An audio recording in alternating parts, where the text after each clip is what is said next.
Today's podcast is brought to you by Audible.com. Get a free audiobook download at www.audibletrial.com/Dexter. Hi everyone, and welcome to this very special edition of Dissecting Dexter.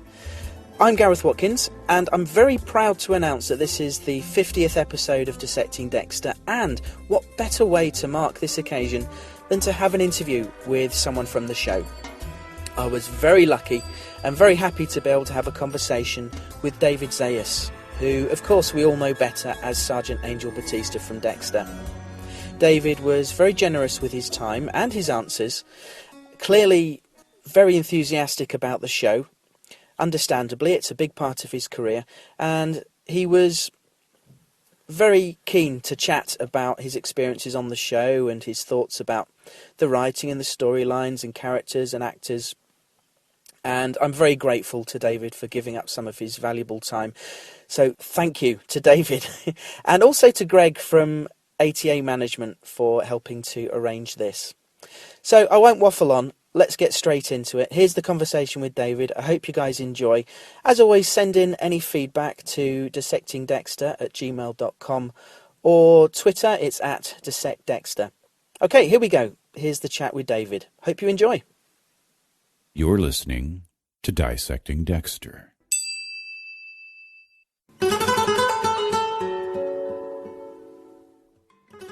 Hi, David. Hey, Garrett. How are you, man? Hi, I'm very good, thank you. It's great to speak with you. Thank you so much for chatting to me today.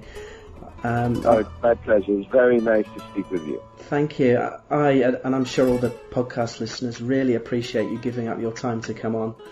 I don't know if Greg has told you much about the podcast.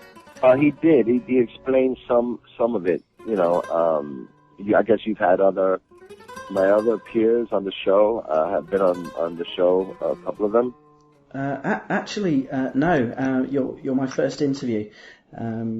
Wonderful. Okay. So that's why I'm so chuffed that you stepped up and agreed to give up some of your time for me. So I really appreciate it. I can't thank you enough. Not a problem. Not a problem at all. And it's great because this is actually a special occasion for me because it's my 50th episode of Dissecting Dexter, so extra special from my point of view. Wonderful. But I guess you must be gearing up, getting ready to shoot the new season of Dexter, right? Yes, we start next month, and we start the 7th season next month, and I'm looking forward to it. Excellent. Have you got any scripts yet? No, they won't. I won't know until like a week before we start shooting. I have no idea how they're going to continue from the end of last season. Yeah. Okay. And do you have a start date? I just know. All I know is the end of May. I don't have a start date. Okay. Okay.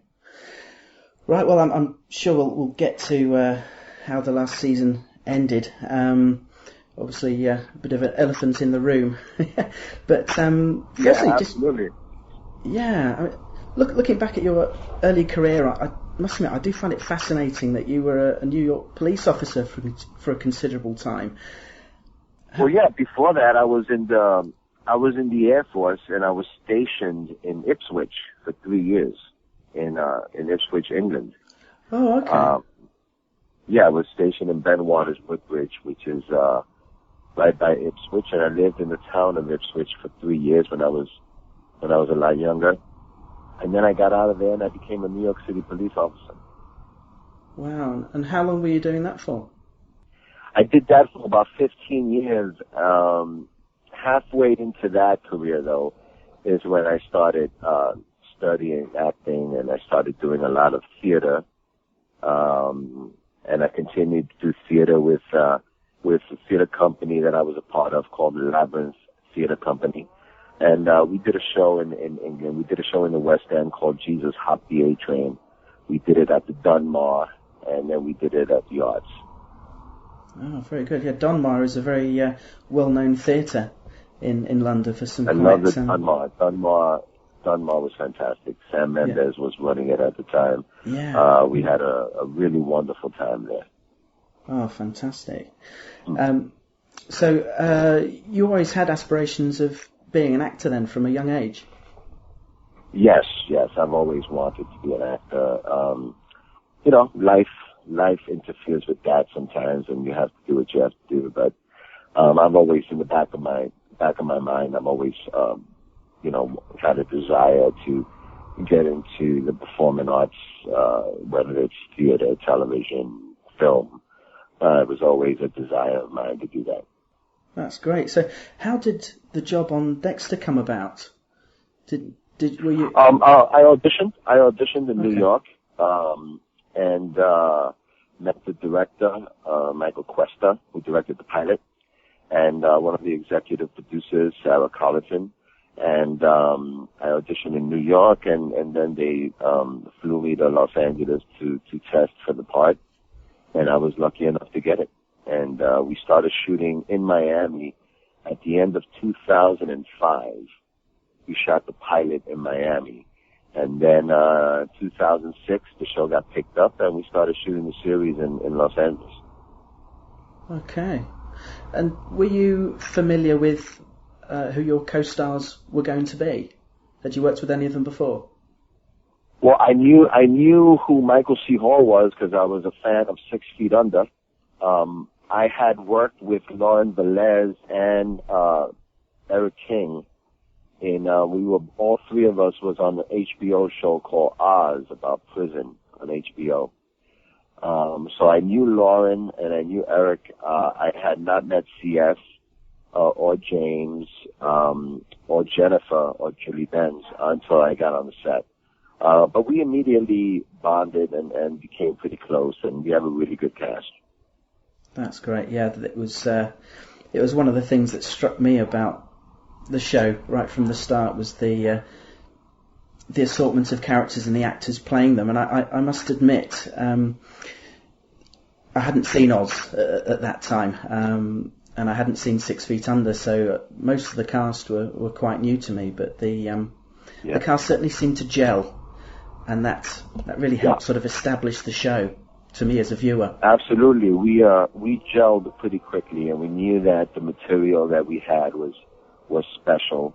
None of us knew how it was going to be received, but we knew that the material that we had, the subject matter was controversial, but we knew that the material that we had was pretty special, and all the characters were really rich, and it was very interesting. I was really happy when I got the pilot. Of course, not having any expectations of how it was going to proceed in the future, but we got pretty lucky. Yeah. Did you have any reservations about the concept of the show? Did I have any reservations? Say that again? Reservations about the concept of the show, in that as an audience we're to root for a serial killer, essentially. I as an artist, I try not to judge the actual subject matter of the material that I get. I usually base it on how good the material is. We're actors, so we play as an artist. You get to interpret many different roles, and some of it are not always attractive, some of it are controversial, some of it are ugly. And as an artist, you just have to try and, just disregard that and just do the best work you can to interpret a role, regardless of what the subject matter is. Mm. So I looked at it that way. I think most of us looked at it like, it wasn't, we don't make our choices based on politics most of the time. I read a piece of material, a screenplay or a play, or a pilot or a TV series, and usually the quality of what is being said and the story matter. That's what's important to me. And so, to answer the question just for me, no, I didn't have any reservations. Mm-hmm. And obviously the show was a hit, and it's interesting that it came along in a time in television where I think there's a kind of, what's the phrase I'm looking for, a trend of anti-heroes featuring in TV shows, and Dexter is certainly no exception. You've got shows like The Sopranos and more recently the likes of Breaking Bad and Sons of Anarchy, where anti-heroes feature very prominently, and a far cry from the squeaky clean central characters that we might have enjoyed back in the 80s. Right. Well, I think that the turn of the century brought kind of a golden age to this kind of television format, in which it's a format where it's like 12, 13 episodes, so it doesn't consume the entire year for the audience, and it's actually, it's a certain amount of episodes that can really get into the grittiness of whatever story they're trying to say in that season. And, it's really to me, television, Dexter came out during a time when there was a lot of great shows that were out there, like The Shield, and now Breaking Bad, and like you said, The Sopranos, and just a lot of really Damages, a lot of great shows that you see on television. They're almost like long movies that you would see in the 70s when it was the renaissance of great films, so I got really lucky to be involved into that journey, on that train. Yeah, definitely. Now, specifically about your character of Angel Batista, what brief did you have about his character from the start? What? Say that again. What brief were you given in terms of his character, his motivation, what the guy was like, or did you have a lot of input yourself? Well, basically, originally Angel Batista was a forensics guy, If you read the book by Jeff Lindsay, he's a forensics guy, so he deals with crime scenes. So originally, Angel Batista was a crime scene analyst, kind of like what Masuka is now. They changed it, to make him a detective, I guess so that, he could be more involved in the, every episode in the series. And basically, to me, what I like about Angel Batista, he's just an average Joe. He's just an average guy who has a big heart, who's honest, but he's also flawed. He's got issues like everyone has, And I somehow, I don't know, you just try to create with what the writers give you, the great dialogue and the great scenarios that the writers give you. You try to just scope out a really good character that's very layered, that's very complicated, that's not just one note. And, I try to do that with every character. And I was fortunate enough to get material that gave me the ammunition to be able to do that as an actor. Yeah, and of course in season 1 we did get quite a bit of background about the character in terms of his domestic circumstances, trouble with his wife, yes. 1 or 2 transgressions, issues with Angel wanting access to his daughter, and I think that gave the character a lot of depth in those early days of sort of establishing everybody, and as a viewer it certainly drew me to him. And it also gives the character a kind of a strong baseboard to deal with the main characters, like to deal with Dexter and to deal with Deborah Morgan, and he's got that experience in life that and they showed that in the beginning of the series, which later on comes to play in his relationship with these other characters. So it was really great the way they established that character in the beginning. Yeah, definitely. And you mentioned there about Batista originally being intended as a forensics guy, and certainly on watching the pilot, that's clear. He does seem to be more focused on the forensics side. We even see him in a shirt and tie in his first scene, which is quite rare. Exactly. Yeah. And then very quickly, obviously, the fashion changed, and in came the amazing shirts and the hat. Yeah. Did you have much input on the fashion side, or was that something the writers came up with? Listen, we have great great wardrobe people, great costume designers, great costume people. You know, the one thing that I wanted to do was have him stand out, have him, you know, look different than, you know, everyone else. And they did that. You know, the hats was an idea of the original, the man who wrote the pilot, Jim Manos. I remember going to his room, and he had a lot of these hats, and I'm like, wow, it'd be cool for Angel to have these kind of hats. And you know, and then the shirt came. You know, he's got his own style, whether it's good or whether it's bad, and everyone has their opinion, but he's got his own style, and I'm glad that they gave him his style, and he's very recognizable in the way he, you know, his style in clothing and his style in, you know, his facial hair, and, you know, just his way of being is a little bit different, a little bit odd, a little bit offbeat, and that I found that very interesting, because that's all part of it. That's all part of the character development. Yes. And you mentioned a few moments ago about the character being an ordinary Joe, and I think that's what draws us as viewers to him, in that he's someone maybe a lot of us can identify with. He's just an ordinary guy trying to make his way, trying to do the right thing, being honest and decent and reliable. That makes mistakes. I mean, a lot of people can relate to him, you know. He doesn't claim to be, you know, I think he's a really good detective, but I think he also makes a lot of mistakes. I think he trusts too much sometimes, and you know, and sometimes he's hard-headed, sometimes he's temperamental. I think he has a whole unique way of looking at love in differently. He's not as jaded in certain ways that other people are.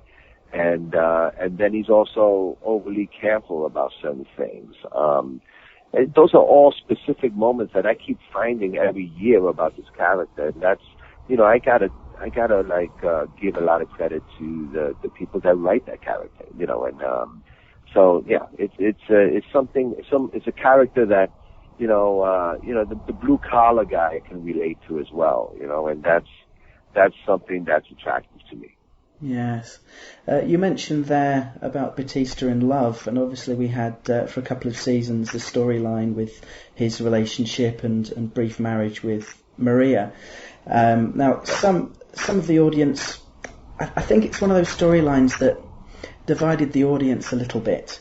Some knocked it, while others said, well, it's perfectly plausible for these two characters to be drawn to each other. One of my listeners, Travis, who admits he wasn't keen on that particular storyline, he emailed to ask what you thought about that particular storyline and the effect it had on your character's development. You know, listen, any storyline, once you start getting invested in characters on a show, you would find, I know I will find, in watching a television series where I get invested in the characters, you really start to kind of like subconsciously judge what they do and who they go with, and I think that's what was happening. I think that once Angel and Maria got together, you know, you're right, it was split. Some people really loved it, some people didn't buy it, you know, and I think that has to do with the individual's investment in each character. And, you know, maybe a character really loved Angel Batista and didn't like Maria LaGuelta, or vice versa, and those two together created some kind of spark, some kind of fire in these audiences. But overall, I think in the journey of each one of their characters, I thought it was a good thing, because it kind of like shook things up a little bit. You know, it shook things up a little bit. And also, how often do you see two kind of middle-aged, not that we're that old, but middle-aged characters of Latino background together as a couple? Usually there's always one, you know, smoking hot model type, and then some, you know, an older man, or vice versa, or they're both, you know, these are just two middle-aged, working-class Latino characters that come together in an environment that can be very volatile. And not only do they have to deal with the everyday in and day out affairs of the work, now they also got to go home together and deal with their own personalities. I found that interesting. Some people didn't like it, some people did. That's television, that's art. Some people like it, some people don't, but they always found it interesting. I never found anybody who didn't like it that wasn't passionate about it. And if you're passionate about it, whether you like it or not, it means that you're interested. So to me, I found that storyline interesting without judging it. And so that's my take on it. Yeah, certainly it did bring up some interesting situations through those seasons between the characters. One that sticks out in my mind is from season 5, where there's the nightclub shooting, and Maria uses Deb as a scapegoat for her own bad decision, and I almost leapt out of my seat and cheered when Angel told Deb that he was going to file a report that backed her up rather than his wife. I thought that was a fantastic moment for the character. Well, again, yeah, of course, that's what I really like about this character. He's got integrity. He's got integrity. Now, integrity can mean many things, and I think his integrity is he's very, very serious about his job. You know, he's very serious about doing the right thing. He's an honest cop, and I think that is what, it's, to me, that's a common denominator about this character. And I think it showed that in that situation. I had an opposite view to Travis from another listener, Matt in London, who says the Angel and Maria storyline was one he really enjoyed, seeing the romance blossom between these two and both finding some happiness with each other. And he singled out the moment that Angel declared his love for Maria, saying he kept rewinding it to see it again. He thought it was fantastic. You know, I was thinking, Carl Haas's wife gets mugged, boom, she's dead. Carl gets hit by a bus, boom, he's a vegetable. You never know. You wake up in the morning what the day will bring. I love you. I love you. Are you saying that because you're afraid you get hit by a bus? No. Well, yes, but I just want you to know what I know before I don't know it anymore. And I love you.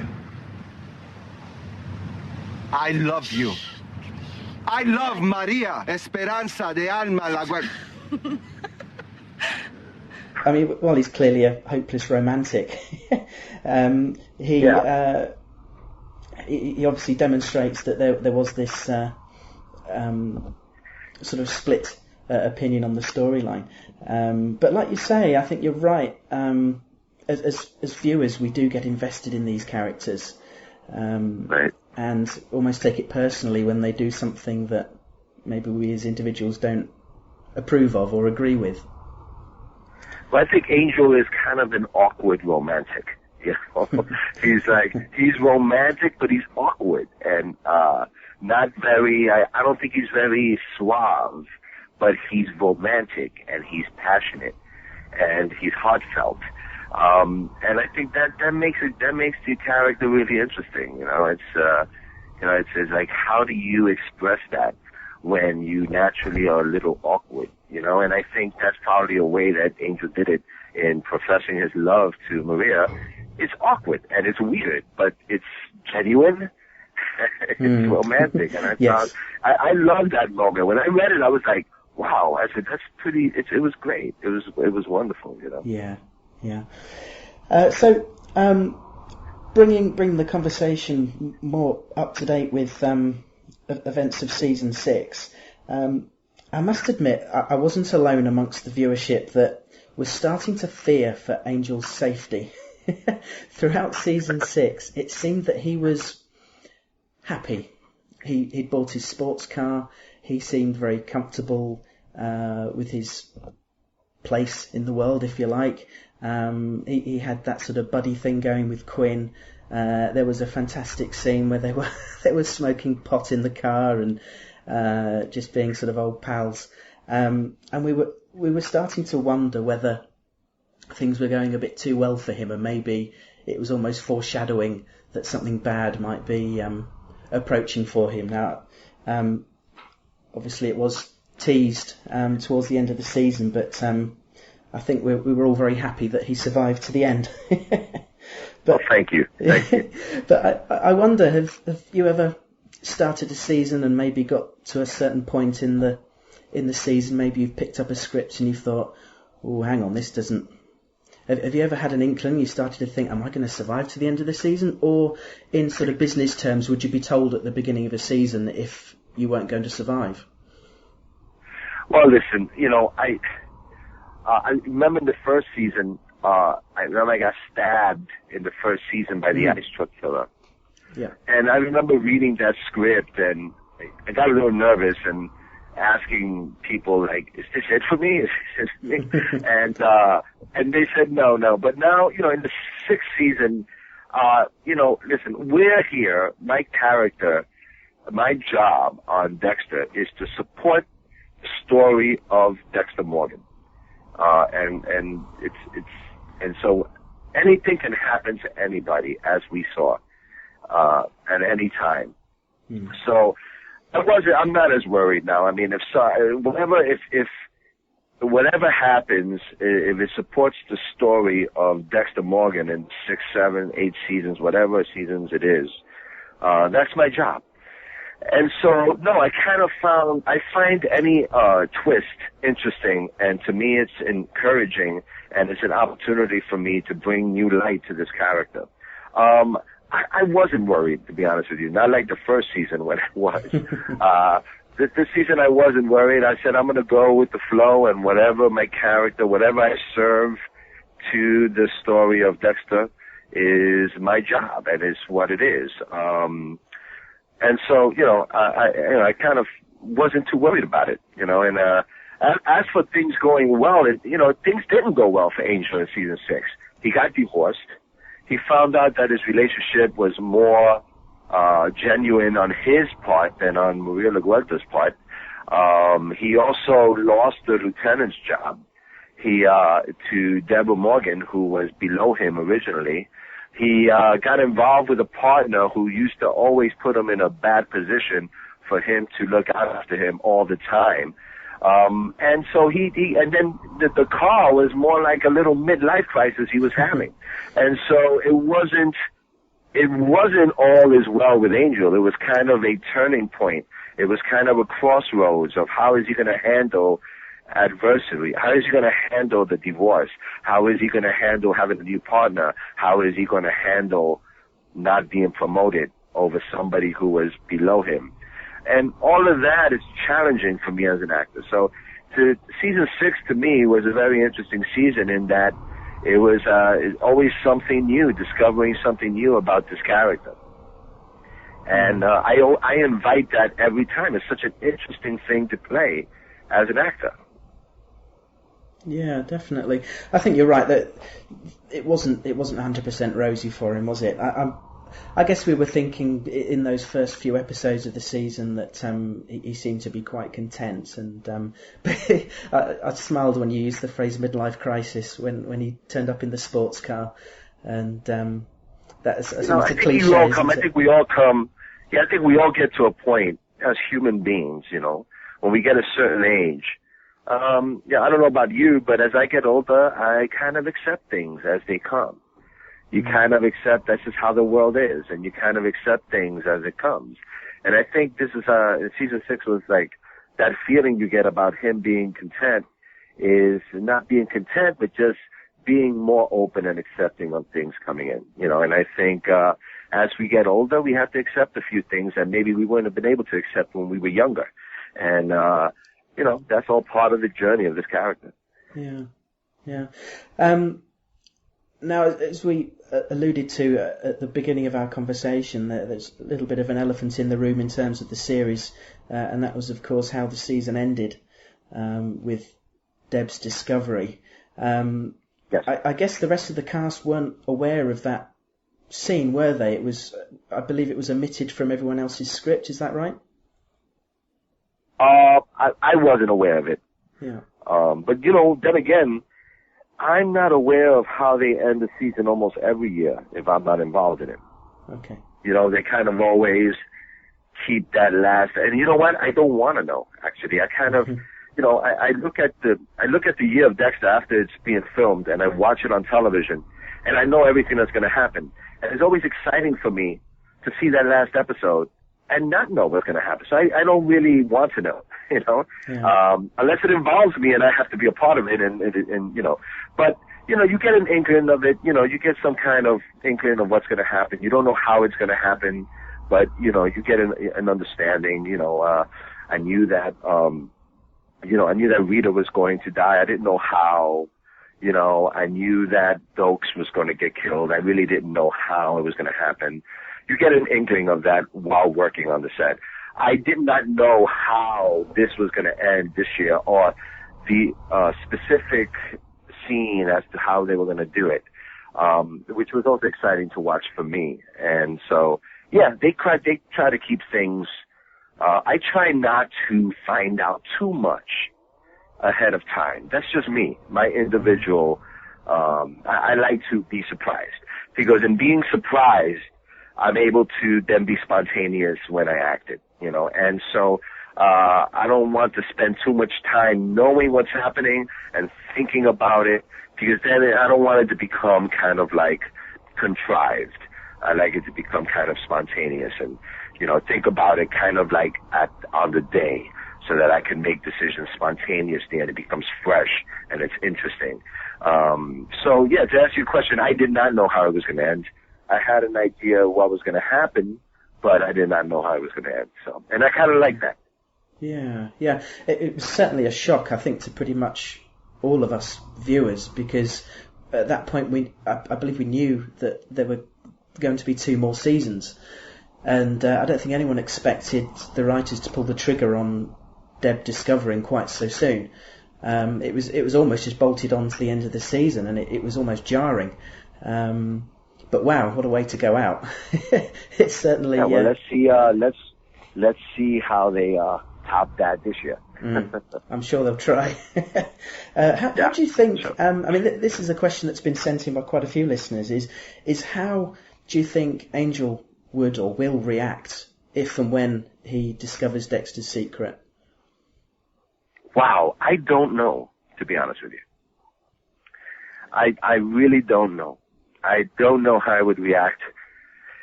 I think about it like, how would I react if someone close to me I found out was a serial killer? Like, what if my brother was a serial killer? How would I feel? How would I react? It must be very, I would probably feel very conflicted. I think I probably would feel very conflicted and a little unsure of what to do, as Deborah will be next season. I honestly I can't really answer that honestly and have an appropriate response, because I'm not sure. I'm really not sure. Yeah.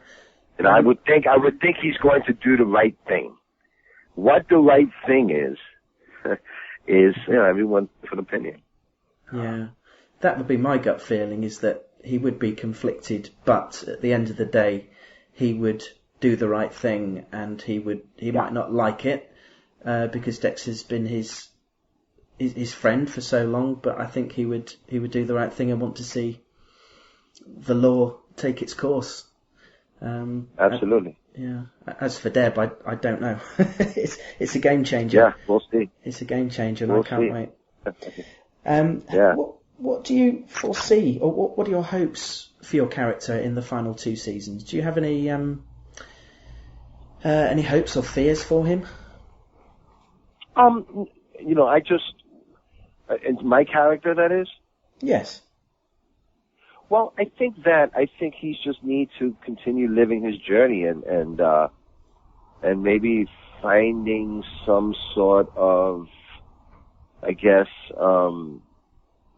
just settling down and discovering, maybe discovering someone he would want to be with, discovering where his career might go.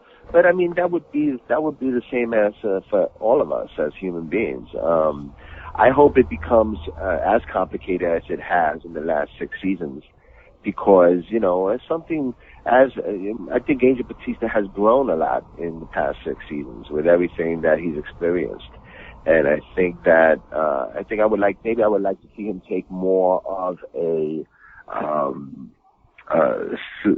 supervising attitude towards helping other cops in the precinct.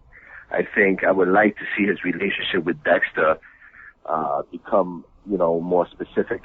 I would like to see him find a proper relationship.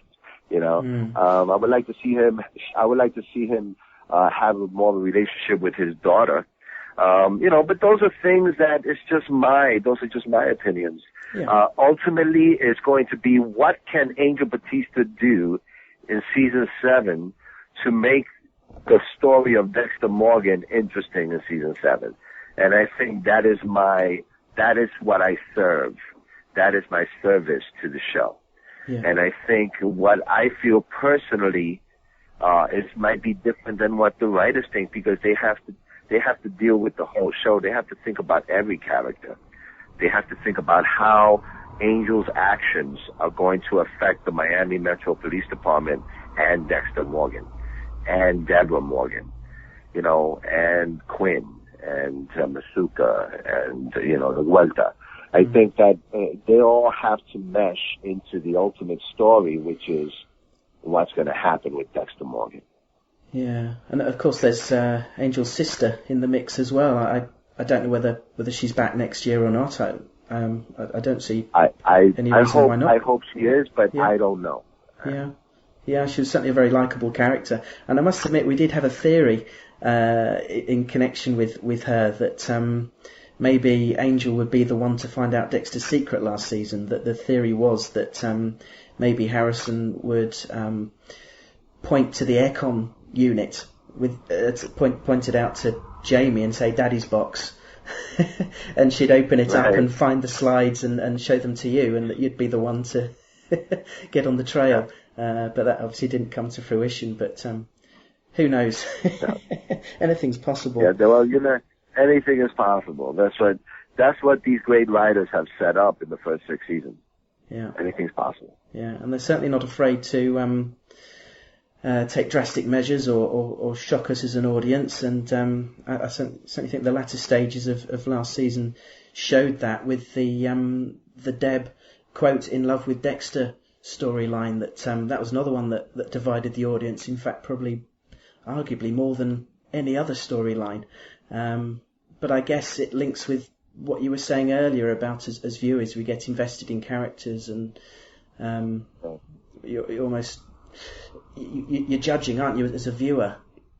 That's what's great about what we do. Yeah. Just sort of before we wrap up, some listeners were asking what your favourite scene from the entire series that you've been involved with is. Do you have a favourite? My favorite from the entire 6 seasons? Yes. Oh wow! I always enjoy my interaction with Dexter. The scenes when I am with Dexter, when we're talking about life and we're talking about relationships and we're talking about religion. Dexter and Batista always have a unique conversation that is always incredulous to Dexter as to why does he think this way. And it's always interesting. It's almost like Dexter's way of dealing with the audience, saying, why do you guys think the way you think? I don't think that way. And I feel like kind of Angel represents that, Yeah. And so all my scenes usually with Dexter Morgan is always, to me, a lot of fun, because it's not just throwaway scenes. It really has to do with his way of thinking and his way of trying to get in touch with the normal world. you know, and I think he does that through Angel Batista. Like there is a scene in, I think it's either season 2 or season 3, where Angel was in the police station and Dexter tells him, if there's anybody I want to be like, it's you, Angel. And Angel has no idea what he means by that. And I think it has to do with whenever Dexter is a little confused about how the world is, he goes to Angel and he tries to figure out through Angel what he's missing. And I think those scenes are really interesting to me. And again, last season when they had some conversations about religion, in fact, it brought that some of those exchanges brought some of the season's biggest laughs, with Dexter's inner voice responding to some of the things Angel was saying about his faith. Exactly. Great writing and great delivery from both of you. Thank you. And do you have a favourite scene from the entire series that you weren't involved in? And there's been some fantastic moments from the 6 seasons. Do you have? I always find that like there's always like these wonderful scenes, like when Dexter, the FBI picks him up in his house and they're walking him into the precinct and he sees, you know, Lundy and Matthews on the desk with his slides, and he realizes, oh man, I've been caught. And the whole audience is thinking, this is it. He's been caught. And the suspense of him walking in and walking towards the desk, and only to find out that they think it's Dokes that did it. That kind of suspense, that kind of drama is what makes, to me, is some of the favorite moments, the best moments of the show, you know. To me, it's not the killing. It's not the ritual. That's a ritual. That's a killing. To me, it's those moments where, you know, circumstances get together to create this tense moment of maybe identifying what he is and maybe not, you know. That and the scene and then the episode in Thanksgiving with John Lithgow, that one scene in the dinner table, is amazing. Those scenes are just fantastic. And, I always, you know, and every season has a handful of those moments. Yeah. And, but, you know, I would say that second season where he comes in and everyone thinks that, even us reading it, when I read it for the first time, I'm like, wow, is this it? And then they say, oh, we found this in Dokes' car. Or we found this with Dokes, and they blame Dokes for the killing. My old friends, here to betray me. Please sit down. I'm sure that you heard we have a suspect in the Bay Harbor butcher case. Put him on.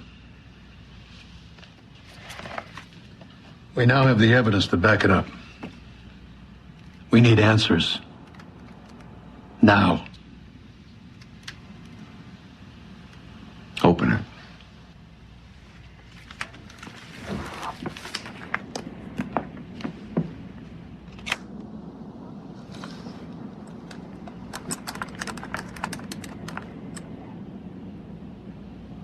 Explain it to us.